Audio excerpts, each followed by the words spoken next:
Beethoven loved breaking the rules. He was very aware of tradition and the classical style, but this piece could not be really considered a piece in the classical style. It has some earmarks of the classical style in symmetry, that the phrases are like four-bar phrases, they're sort of symmetrical, and some things about the key relationships. But what separates the classical style, like by Mozart and Haydn, from middle works of Beethoven and later, and then the Romantic period?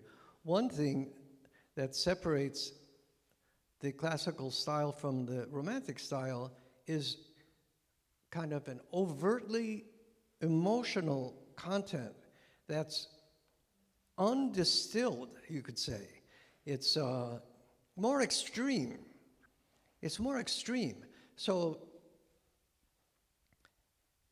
that's why this piece has all these elements that are really vivid, and from the opening, which is very serene and everything, to the transformation of that opening theme into this quote from St. John that's a very tragic kind of melody.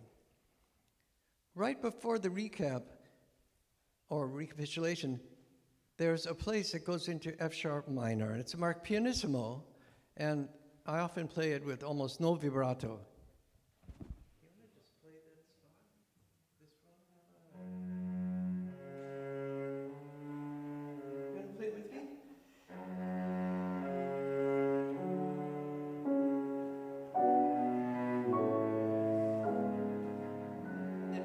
Major.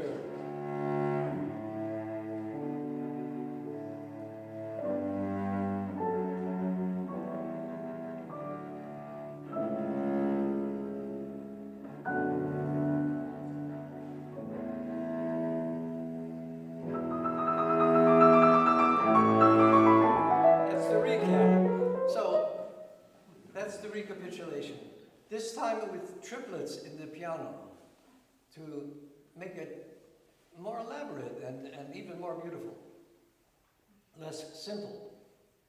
The place we started, this one.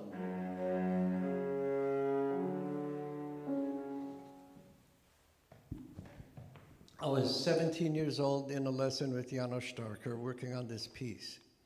And I got to that passage in the piece. Starker had heard rumors that I was smoking weed. And this was, and they were true, the rumors.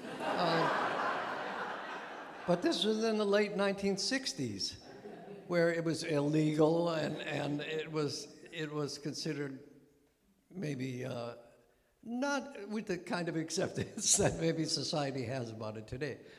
So I got to that passage. He stops me. He says, when you play this passage, you have to imagine you're in another world. And then he says, that shouldn't be too difficult for you.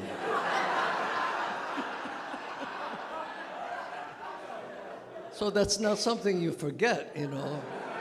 So whenever I get to that passage, I don't smoke weed anymore, but still, I mean, Beethoven definitely takes you somewhere else. He takes you somewhere else.